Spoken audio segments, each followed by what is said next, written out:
All right, so another legend now I'm about to react to. Name is George Carlin, Saving the Planet, one of his acts. And I haven't seen it before. This guy's is one of you guys' recommendations for me to check out. And yes, we have started to do stand-up comedy reactions. But not just any. We're doing legendary stand-ups, some oldie classic ones. If y'all want to see me do newer ones, I could do that too. But yeah, we're gonna be branching out and just continue to keep it refreshing as far as reaction content. I'm still gonna be doing the basketball, Larry Bird, MJ, Magic, so down the line of many other people in sports too, as far as with football, whatever the case might be. So if you like that too, stick around. Anyways, let's go ahead and go. You got people like this around you. Country's full of them now. People walking around all day long, every minute of the day, worried about everything. Worried about the air, worried about the water, worried about the soil. Worried about insecticides, pesticides, food additives, carcinogens. Worried about radon gas, worried about asbestos. Worried about saving endangered species. Let me tell you about endangered species. That's a lot to worry about. That's a lot of stuff to worry about. All right? Saving endangered species is just one more arrogant attempt by humans to control nature. It's arrogant meddling. It's what got us in trouble in the first place. Doesn't anybody understand that? Interfering with nature. Over 90%, way over 90% of all the species that have ever lived on this planet, are gone. They're extinct. We didn't kill them all. They just disappeared. That's what nature does. They disappear these days at the rate of 25 a day. And I mean regardless of our behavior. Irrespective of how we act on this planet, 25 species that were here today will be gone tomorrow.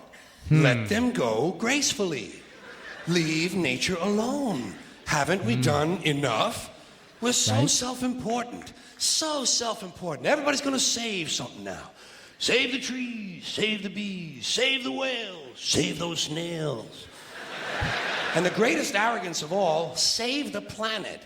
What? Are these fucking people kidding me?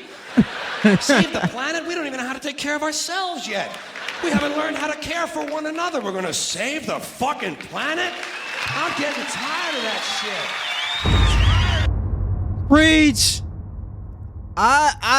I see what he's talking. I see what he's talking about. All right, it's like kind of this thing where you're thinking that you're going to be the person. Like we as society can basically control what goes on with Mother Nature, right? And we can go whole down to the deep hole of want to be played as gods in that form. But I'm not going to do that. We're going to keep this on a more of a comedic, fun laughter. So let's keep going.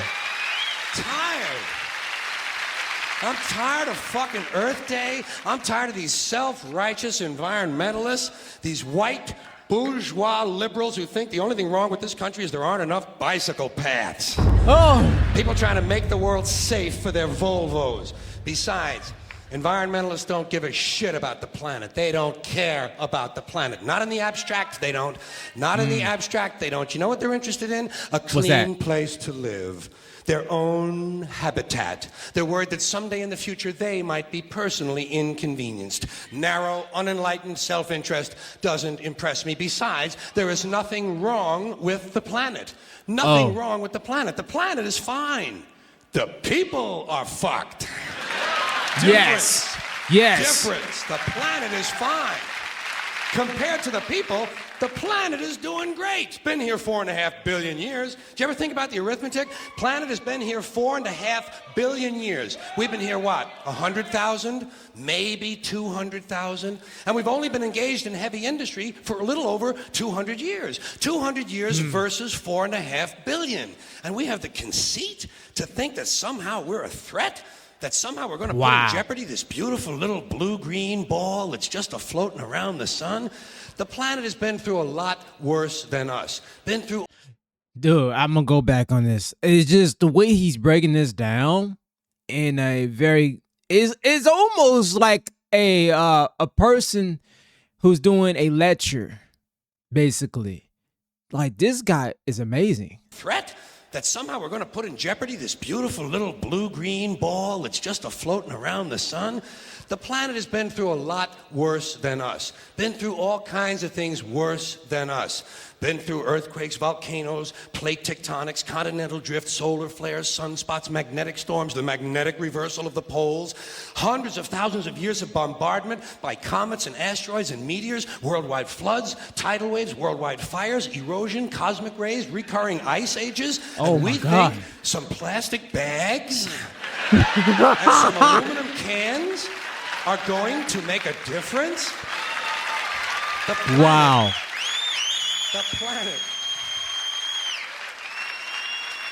The planet isn't going anywhere. We are. We're going away. Pack your shit, folks. We're going away. And we won't leave much of a trace either. Thank God for that. Maybe a little styrofoam. Maybe. Little styrofoam. Planet will be here and we'll be long gone. Just another failed mutation. Just another closed-end biological mistake. An evolutionary cul-de-sac. The planet will shake us off like a bad case of fleas. A surface nuisance. You want to know how the planet's doing? Ask those people at Pompeii who are frozen into position from volcanic ash. Oh, my God. How the planet's doing. Want to know if the planet's all right? Ask those people in Mexico City or Armenia or 100 other places buried under thousands of tons of earthquake rubble if they feel like a threat to the planet this week. How about those people in Kilauea, Hawaii, who build their homes right next to an active volcano and then wonder why they have lava in the living room? He's speaking all facts, though. He's speaking a lot of facts in here. And I'm peeping just everything he's saying because I'm an intellectual person who likes listening and like learning in aspects of topics, conversations like this. Man, I mean, the way he put it, it can sound a little depressing and scary, but he's using comedy in a way to say, hey, these are tough conversations, but who do y'all think you are, thinking that we have more power than the powers to be in the nature itself? Like, the world is going to be just fine. It's just our ramifications of what we've doing is going to come back and hit us with it, not the planet. The planet is going to be fine. The planet will be here for a long, long, long time after we're gone, and it will heal itself. It will cleanse itself, because that's what it does. It's a self-correcting system. The air and the water will recover. The earth will be renewed. And if it's true that plastic is not degradable, well, the planet will simply incorporate plastic into a new paradigm, the earth plus plastic. The earth doesn't share our prejudice towards plastic. Plastic came out of the earth. The earth probably sees plastic as just another one of its children. Could be the only reason the earth allowed us to be spawned from it in the first place. It wanted plastic for itself. Didn't know how to make it. Needed us. Could be the answer to our age-old philosophical question, why are we here? Plastic. Assholes. So, the plastic is here. Our job is done. We can be phased out now. And I think that's really started already, don't you? I mean, to be fair, the planet probably sees us as a mild threat, something to be dealt with. And I'm sure the planet will defend itself in the manner of a large organism, like a beehive or an ant colony can muster a defense. I'm sure the planet will think of something. What would you do if you were the planet trying to defend against this pesky, troublesome species? Let's see. What might... viruses. Viruses might be good. They seem vulnerable to viruses. And viruses are tricky, always mutating and forming new strains whenever a vaccine is developed. Perhaps this first virus could be one that compromises the immune system of these creatures. Perhaps a human immunodeficiency virus, making them vulnerable to all sorts of other diseases and infections that might come along. And maybe it could be spread sexually, making them a little reluctant to engage in the act of reproduction. Well, that's a poetic note. And it's a start. And I can dream, can't I? See, I don't worry about the little things. Bees, trees, whales, snails. I think we're part of a greater wisdom than we will ever understand. a higher order. Call it what you want. Know what I call it? The big electron. Oh. The big electron. Whoa. Whoa. Whoa. It doesn't punish. It doesn't judge at all. It just is. And so are we. For a little while. Thanks for being here with me for a little while tonight. Wow. Wow. Oh, wow.